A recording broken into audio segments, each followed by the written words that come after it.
Esta noche nos toca el capítulo 4 de Lucas, del Evangelio de Lucas. Como recordamos siempre, Lucas médico, Lucas griego, discípulo de Pablo, que escribe este libro de Lucas y escribe también los Hechos de los Apóstoles. Muy bien.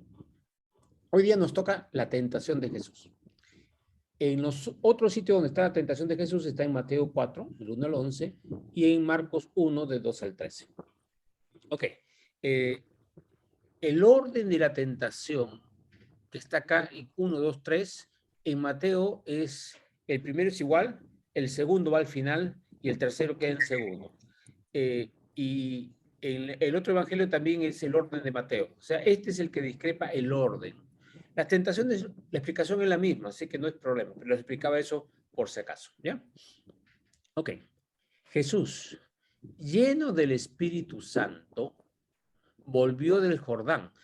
Eso fue inmediatamente después del bautismo. Entonces, lleno del Espíritu Santo, volvió del Jordán y fue llevado por el Espíritu al desierto. En otras traducciones fue guiado, fue dirigido, porque la palabra llevado algunos lo han interpretado como que lo agarró y se lo llevó de frente al desierto. Pero en casi todas las traducciones dice fue dirigido, fue guiado, fue llevado, ¿no? Ok. Y por 40 días estuvo ahí en el desierto y era tentado por el diablo. Ojo, en las diversas traducciones, algunos se entienden como que estuvo 40 días en el desierto sin comer, solamente tomando líquidos, y la tentación vino al final. Pero en este dice que la tentación también estuvo durante el tiempo de los 40 días. Ninguna de las dos aseveraciones niega la otra, no lo sabemos exactamente cómo, solamente sabemos la tentación final que ocurre al final de los 40 días. Y dice, y no comió nada en aquellos días, pasados los cuales tuvo hambre. Obviamente, ¿no? 40 días sin comer, tenía hambre. Posiblemente lo que está diciendo acá es que estaba en oración en el Espíritu, entonces por ese tiempo paró y le vino las necesidades físicas, ¿no? Entonces, a los 40 días, el diablo le dijo, si eres hijo de Dios, di esta piedra que se convierte en pan. Primera tentación, ¿cuál es? Demuéstrame que realmente eres hijo de Dios. El asunto que dice la respuesta, Jesús respondiendo le dijo, escrito está, y lo vamos a ver en las tres tentaciones. Jesús responde, escrito está, o sea, está en la palabra, está en la Biblia, la palabra de Dios. No solo de pan vivirá el hombre, sino de toda palabra de Dios. La otra es que toda palabra que sale de la boca de Dios. Y en algunas traducciones dice solamente no solo de pan vivirá el hombre. Pero este se está refiriendo a un versículo, que el versículo completo dice esto, no solo de pan, sino de toda palabra que sale de la boca de Dios. O toda palabra de Dios. Al final la traducción es lo mismo, ¿no? Ok, vamos por partes aquí. Jesús agarra y dice, ¿cuál es la tentación? Tengo hambre, vamos a comer. O sea, una tentación física. La primera tentación que hay acá es algo de una necesidad. Todos nosotros tenemos necesidades. Puede ser hambre, puede ser de compañía, puede ser necesidad de que te consuelen, necesidad de que no tener miedo en una circunstancia, necesidades económicas, físicas, de salud, etcétera, etcétera, etcétera, o sea, la parte física. Entonces, lo que está diciendo no solo de pan, simboliza también es cualquier dificultad que tengas, cualquier debilidad que tengas, cualquier carencia que tengas, la palabra de Dios te habla sobre eso. Entonces, no es la solución del asunto físico lo que necesitas directamente, sino que la palabra te lo da. Y de ahí viene también la solución física. No sé si me estoy dejando entender. La primera tentación es para entender que Jesús nos está diciendo a nosotros, tienes una necesidad física, pero confía. La palabra dice, la palabra de mi Padre, yo soy la palabra, dice también, ¿no? Obviamente Jesús es la palabra de mi Padre te dice qué hacer. Y no tengas miedo, porque mi Padre, tu Padre, si hemos pedido a Jesús como Salvador, entonces nuestro Padre también, Él ha dado en su palabra la solución para cualquier necesidad física. ¿Ok? Ese es el primer punto. O sea, no solo de pan vivirá el hombre, o sea, no solamente vamos a solucionar físicamente. Te compro como, tengo salud, tomo una medicina, o voy al médico. No quiero la solución por solucionarlo, sino quiero la solución verdadera que viene de la palabra de Dios. Muy bien, ok. Esa es la primera tentación. Y en las tres Jesús responde con la palabra, como lo he dicho. Si, versículo 5, como lo repito, esto en Mateo está después, en la tercera tentación. Y la voy a saltear y voy a pasar a la última, porque le quiero dar un sentido especial. 9. Y le llevó a Jerusalén y le puso sobre el pináculo del templo, o sea, la parte más alta, y le dijo, si eres hijo de Dios, échate de aquí abajo, porque escrito está, a sus ángeles mandará cerca de ti que te guarden, y en las manos te sostendrán para que no tropiece tu pie en piedra.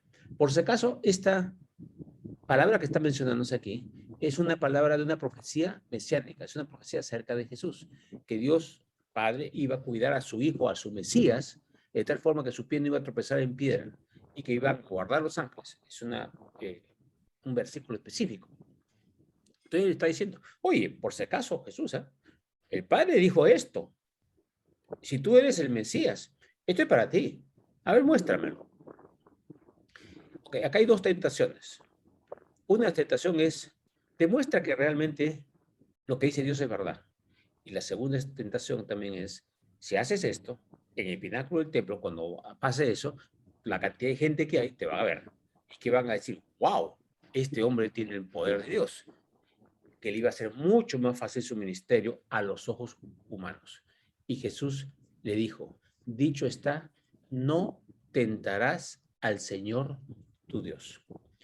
En esta palabra es no tentar, a Dios no lo puedes tentar, sino es como le pides cosas que no están entre su plano, entre su voluntad, y Él no las va a responder. No es como diciendo, demuéstrame que esto es verdad. ¿Ok? Entonces, si Dios lo dijo y punto. No tiene que probarme que lo dijo. Yo obedezco y voy a ver su promesa cumplida. No voy a, es como decir, si no haces esto ahorita para mí, porque tú prometiste que voy a cuidarte, que no te va a faltar nada no te va a faltar techo y abrigo, y hoy día no tengo techo y abrigo, entonces si tú no lo haces ahorita no voy a creer en ti. Como no tentar, como retar a su palabra, ¿sí? O sea, que tener cuidado con eso. Okay. Y Jesús le responde lo mismo, ¿no? Escrito está. Acá no menciona escrito, dice dicho está, pero dicho está en la palabra, por eso escrito está. ¿Ya? Y regresamos ahora a la tercera tentación, versículo 5, que es el que está en último lugar en el Evangelio de Mateo. Y le llevó el diablo, Satanás, a un alto monte y le mostró en un momento todos los reinos de la tierra. Desde el punto de vista físico sabemos que la tierra es redonda. Entonces, en cualquier parte, por más alto que sea, el Everest, el Huascarán, el cerro que tú quieras, tú ves una distancia y punto, no puedes ver todos los reinos de la tierra. Entonces, esta palabra alto monte, lo que significa, le mostró desde el mundo espiritual todos los reinos de la tierra. O sea, le dio una visión de toda la cosa, no lo llevó a un monte, ¿sí? Y le llevó el diablo a un alto monte y le mostró en un momento todos los reinos de la tierra. Ojo que Jesús contó esto porque no hay ni un solo testigo de ellos. Jesús se los contó a sus apóstoles, a sus discípulos, lo que el diablo le había tentado. Ahí llega la información. ¿Ya? O sea, ninguno estuvo ahí viendo porque nadie fue solo al desierto. Ok. Le mostró en un momento todos los reinos terrenales. O sea, le pasó todos los reinos. Y le dijo el diablo, a ti te daré toda esta potestad y la gloria de ellos, porque a mí me ha sido entregada y a quien quiero la doy. Si tú, postrado, me adorares, todos serán tuyos. Okay. ¿Cuál es la tentación acá? ¿Para qué vino Jesús? Para que iba a morir por nosotros, para que luego nuevamente en un tiempo final iba a regresar e iba a regir todos los reinos de la tierra para que viviéramos en paz, en armonía, sin guerra, sin hambre, sin enfermedad, en unidad, ¿no es cierto? Bajo su reino. Ese es el plan. Se iba a pasar una serie de cosas para que al final tuviera eso. Lo que le está ofreciendo es un shortcut, un atajo. Un atajo que no solamente es atajo en tiempo, es atajo en sufrimiento. No tienes que pasar por esta dificultad acá, ni vivir en la tierra. Tú eres hijo, ¿no? El hijo de Dios, con toda la comodidad de los ángeles. No tienes que sufrir ni hambre, ni sed, ni dolor, ni persecución, ni que te escupan, ni que te crucifiquen, ni que estés muerto. Nada, absolutamente nada. Le está diciendo, de una vez te paso para allá. Un pequeño detallito. Solamente tienes que ponerte de rodillas y me adoras. Nada más yo te lo doy. Y todo el resto está solucionado. Tu vida va a ser mucho más fácil. No tienes que pasar por todas las pruebas. Tentación fuertísima.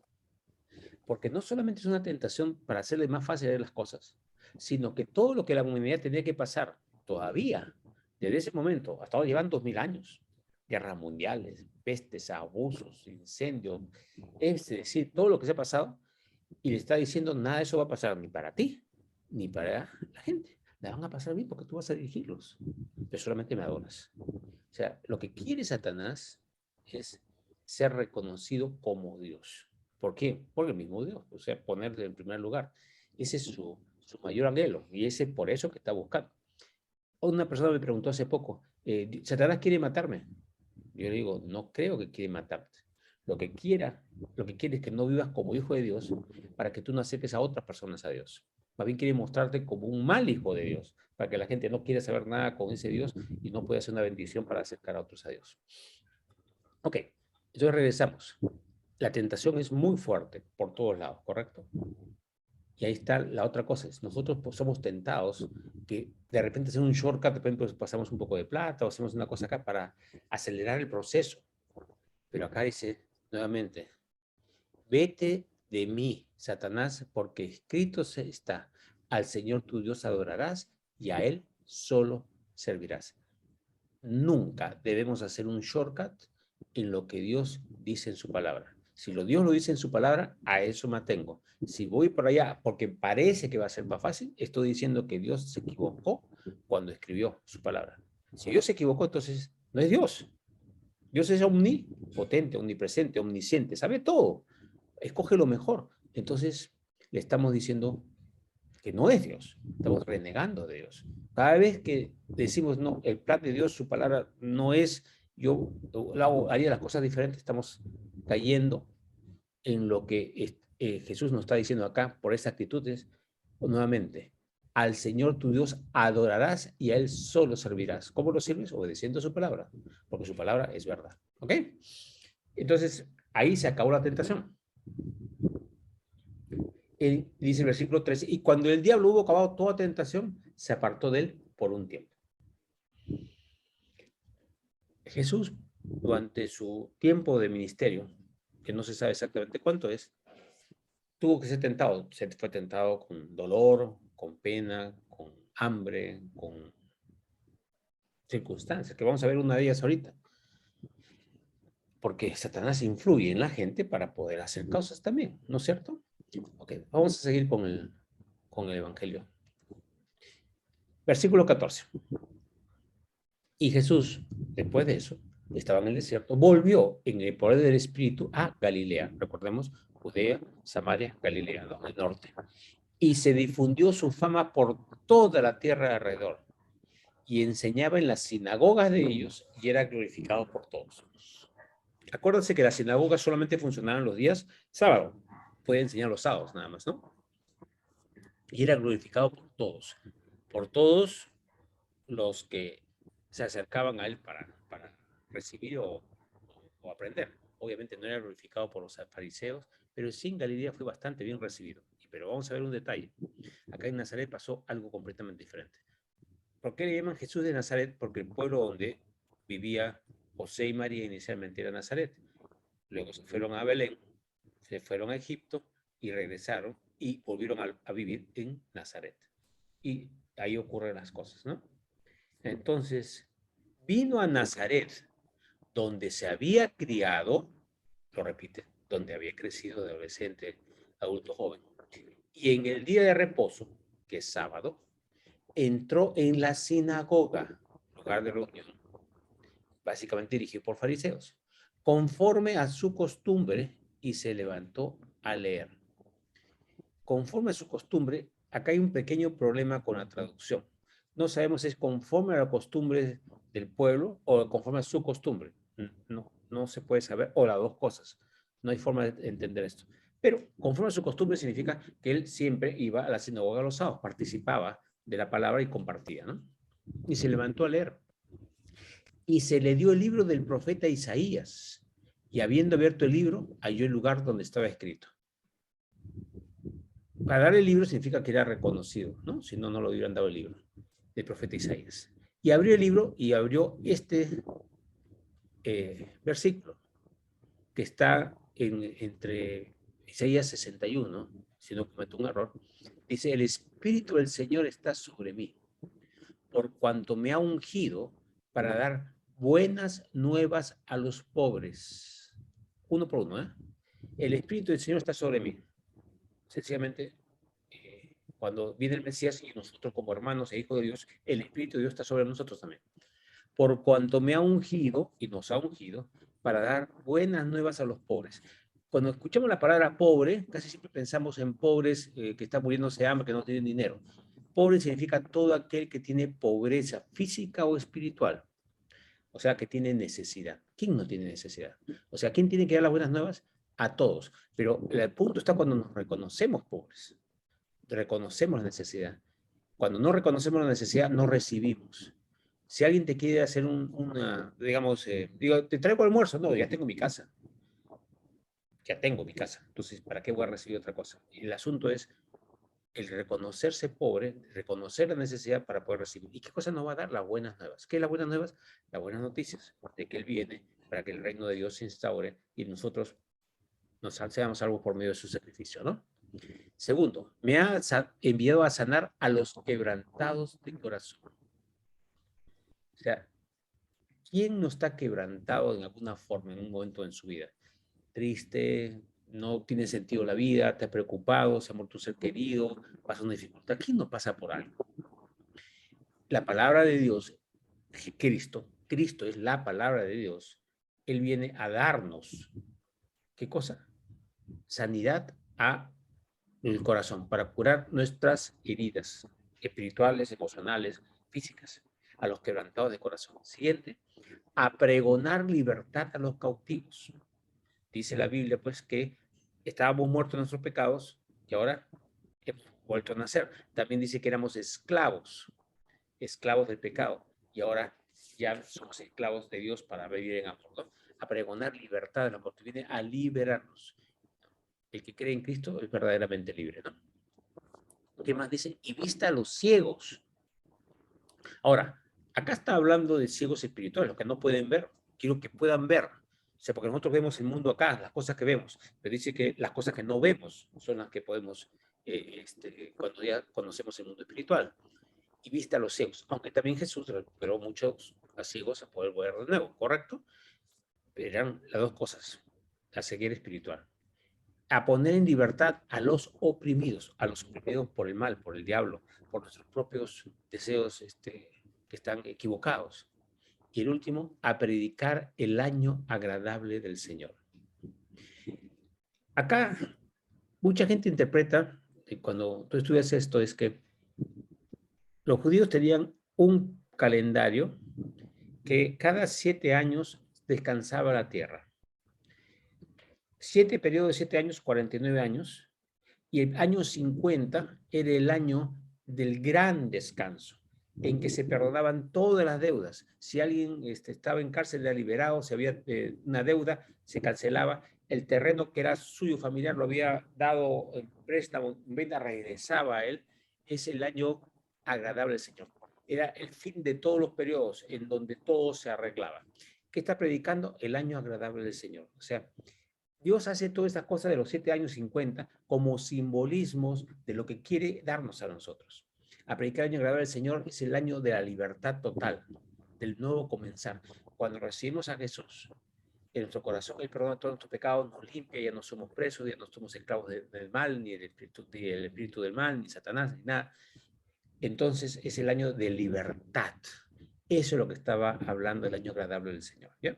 ese año 50 judío que, que está en el Antiguo Testamento muy claro. Una vez que dijo esto, 20, y enrollando el libro, porque acuérdense que los libros no eran los libros ahora, enrollando el pergamino, porque venían, se enrollaba para hacerlo, lo dio al ministro, o sea, lo dio al que estaba dirigiendo la sinagoga, y se sentó. Y los ojos de todos en la sinagoga estaban fijos en él. O sea, cuando dijo eso se quedaron así. ¡Wow! Y comenzó a decirles, hoy se ha cumplido esta escritura delante de vosotros. ¿Qué estaba diciendo? Esa es la profecía del Mesías. Está diciendo, esta profecía se ha cumplido acá hoy. Yo he venido para hacer esto. Y todos, y hasta ese momento, y todos daban buen testimonio de él. Oye, este curó a tal cosa, se porta muy bien, ha dado este ejemplo, es buena gente, qué sé yo. Empezaron a contar las cosas de él. Y estaban maravillados de las palabras de gracia que salían de su boca. O sea, también la sabiduría, ¿no? Oye, se está hablando de las palabras correctas, mira, y explica bien y se da a entender. O sea, la imagen estaban fascinados en ese momento. Y decían, ¿no es este el hijo de José? O sea, no es este el hijo de José, del carpintero. ¿Cómo puede hacer esta cosa? ¿No? Él le dijo, sin duda me diréis este refrán, médico, cúrate de ti mismo. En otras palabras, oye, si realmente sabes, entonces pues muéstralo en ti. De tantas cosas que hemos oído que se ha hecho en Capernaum, haz también aquí en tu tierra. O sea, Jesús había estado en Capernaum, y había estado en Galilea, y había visto muchas acciones, milagros y sanidades, liberación de espíritus, echar fuera demonios, etc. Pero ya tenía una fama cuando llega a Nazaret. Ok, médico, cúrate a ti mismo. En cierto sentido también es, nosotros somos tu tierra, tu casa, tu barrio, ¿no? O sea, médico, cura a tu pueblo, a tu ciudad, a tu aldea. Por eso dice, tantas cosas que hemos oído que se han hecho en Capernaum, haz también aquí en tu tierra. Y añadió Jesús y dijo, de cierto os digo, que ningún profeta es acepto en su propia tierra. En verdad es, cuando uno comienza el trabajo del Señor, los últimos que te creen en general, con excepciones, por supuesto, son tu padre, tu madre, tus hermanos, tus primos.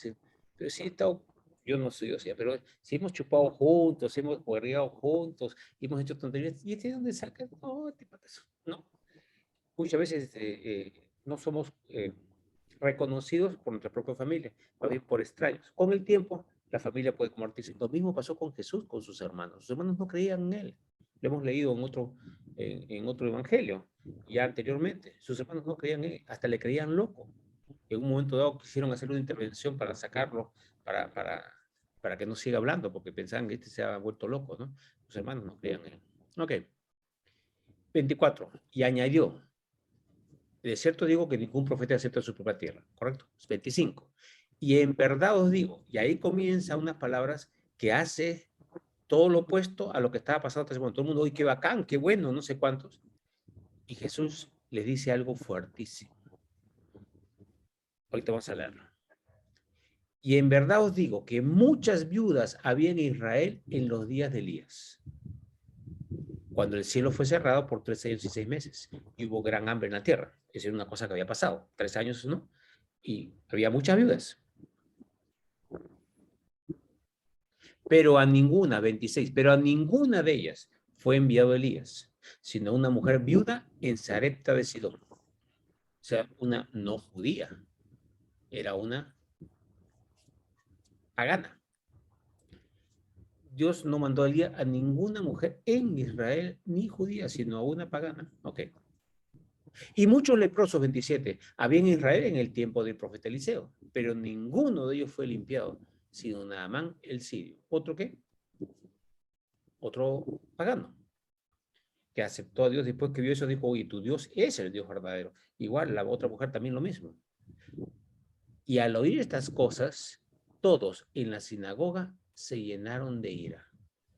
¿Qué le estaba diciendo? No es por ser judío que Dios te hace el milagro. No es porque la sangre les cayó un golpe muy fuerte. Realmente se molestaron con él. ¿Ya? Fue una molestada muy fuerte. ¿Y qué dice ahí? Como estaban llenos de ira, y levantándose, le echaron fuera de la ciudad y le llevaron, lo jalaron, hasta la cumbre del monte sobre el cual estaba edificada la ciudad de ellos, para despeñarle. O sea, lo que estaban tratando es tirarlo del monte para matarlo. Mas él pasó por el medio de ellos y se fue. Lo que había dicho él es, yo soy el Mesías, los profetas no son aceptados en su propia tierra, y le dice, esto no es porque eres judío de nombre, es porque realmente eres digno de recibir lo que Dios te quiere dar. Ellos se molestaron, se rabiaron y lo quisieron matar. ¿Le dijo algo que no estaba en la palabra? No. ¿Le dijo una mentira? No. Pero su forma de pensar, y ahí es ese otro punto interesante, cómo nosotros tenemos cosas clavadas o ciertos paradigmas o ideas que no nos permiten recibir la palabra. Y esa es una de las cosas por las que tenemos que orar siempre. Señor, cualquier cosa que bloquee, cualquier cosa oculta para mí, pero que tú sabes, no la quiero en mi vida, porque lo que yo quiero es no ser como los que estaban en Galilea, en Nazaret, para rechazar a Dios porque la cosa no me luce bien en el momento, sino porque sé que tú eres Dios, que tú eres amor, que tú eres mi Padre y que quiero que tú actúes en mi vida, ¿no? Lo otro es, ahora, Jesús en ese mismo momento podría haberse ido, pero no. Lo llevaron, lo sacaron de la sinagoga, subieron hasta el monte y cuando ya estaban en el monte, ya porque lo dice, lo llevaron hasta la cumbre, llegaron hasta la cumbre. Pero en ese momento pasó en medio de ellos y se fue. ¿Por qué no lo paró antes? Es una buena pregunta. Podría haberlo hecho antes. Si iba a pasar medio de ellos y se iba, se podía haber ido.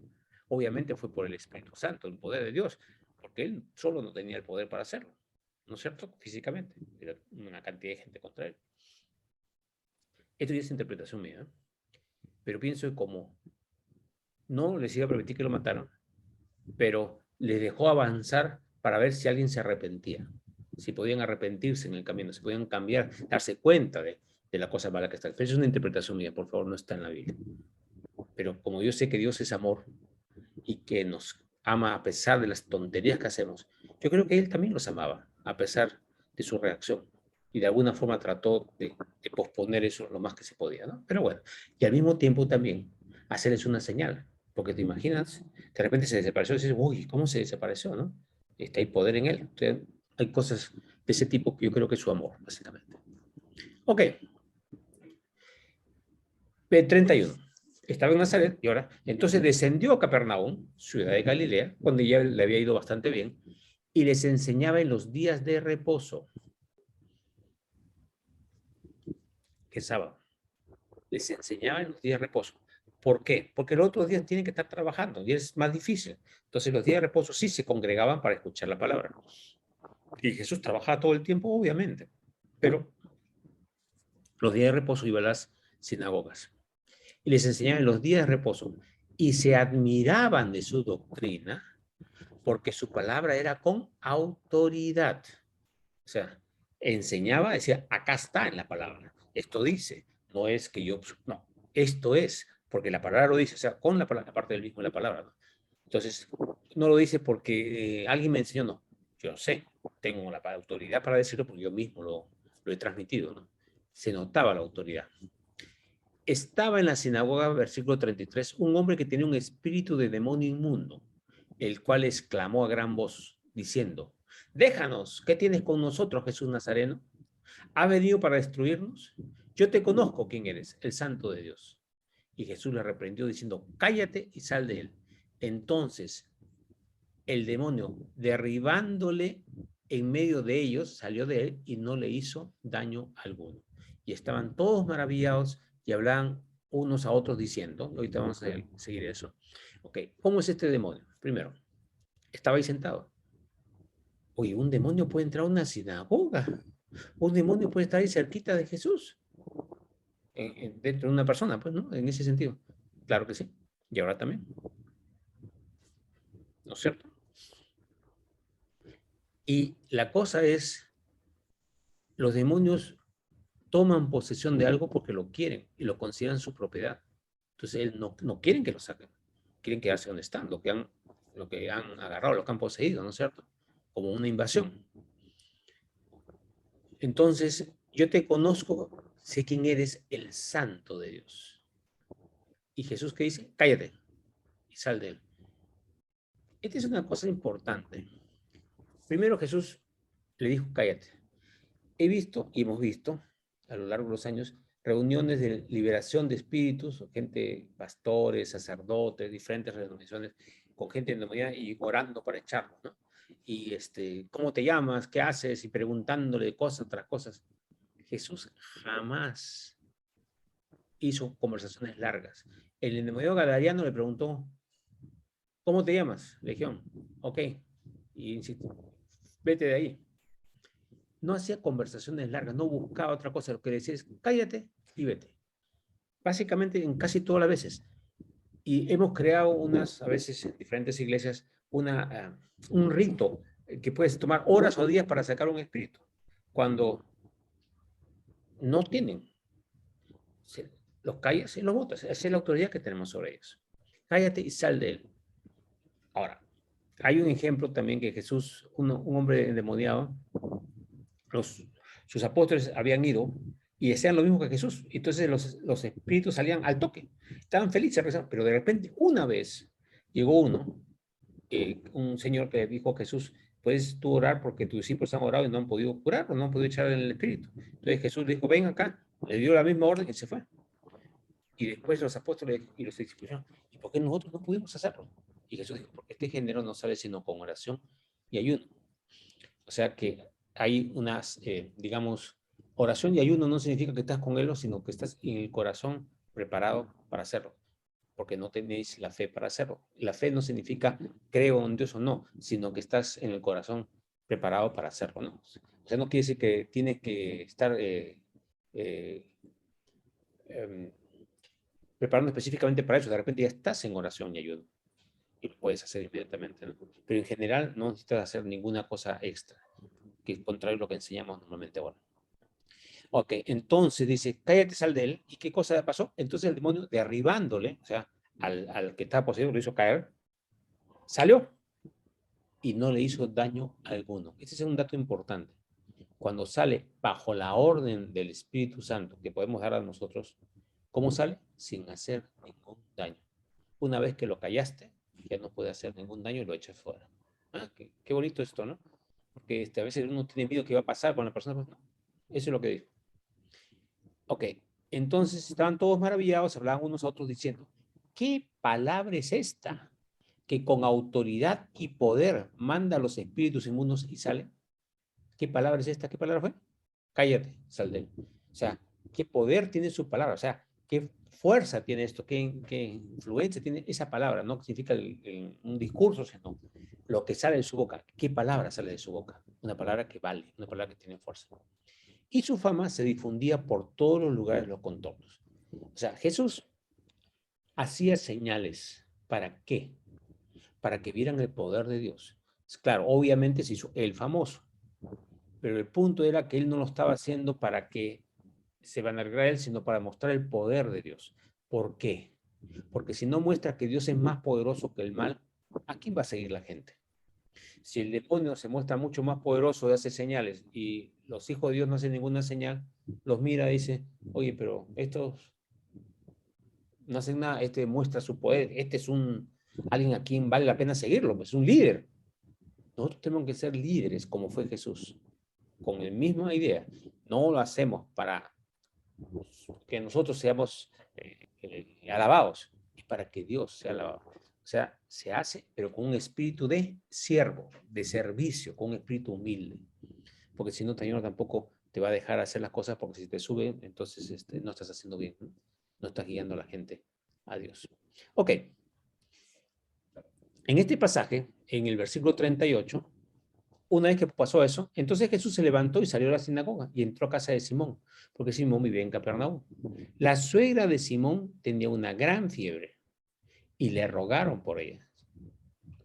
E inclinándose hacia ella, reprendió a la fiebre y la fiebre la dejó.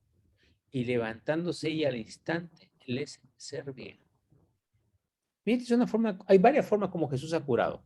Por ejemplo, ¿qué quieres? Soy un ciego, quiero recuperar la vista. Según tu fe te sea hecho. Otro ciego vino y agarró, escupió en el piso, hizo barro, le puso en los ojos, dijo, anda a lavarte en el estanque de Siloé. a otro, oró por él y le dijo, y era ciego, dijo, estoy viendo sombras. Volvió a orar y recuperó totalmente la vista. Y en este caso, fíjense, inclinándose hacia ella, reprendió a la fiebre. En este caso no dijo, sánate, sé sano, sé limpio, se limpia. No. Fiebre y lo que estás causando la fiebre, te vas. O sea, la orden fue contra lo que lo estaba atacando. Es interesante, porque ahora que sabemos, la enfermedad, la fiebre, en muchos casos son por una bacteria, un virus, ¿no es cierto? Entonces reprendió a la fiebre, o sea, reprendió a lo que estaba atacando a la mujer y la mandó fuera. Reprendió a la fiebre la dejó. Y levantándose ella, después de media hora, una hora, no, al instante, o sea, sanidad total le servía. O sea, comenzó a atenderlos inmediatamente.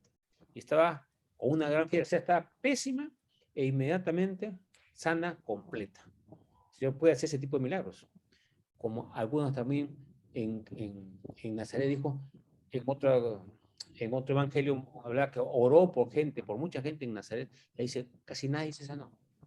O sea, hay sitios en que se sanaban mucho y sitios que se sanaban menos. ¿Ok? Jesús sanó. Y ahora vemos otro.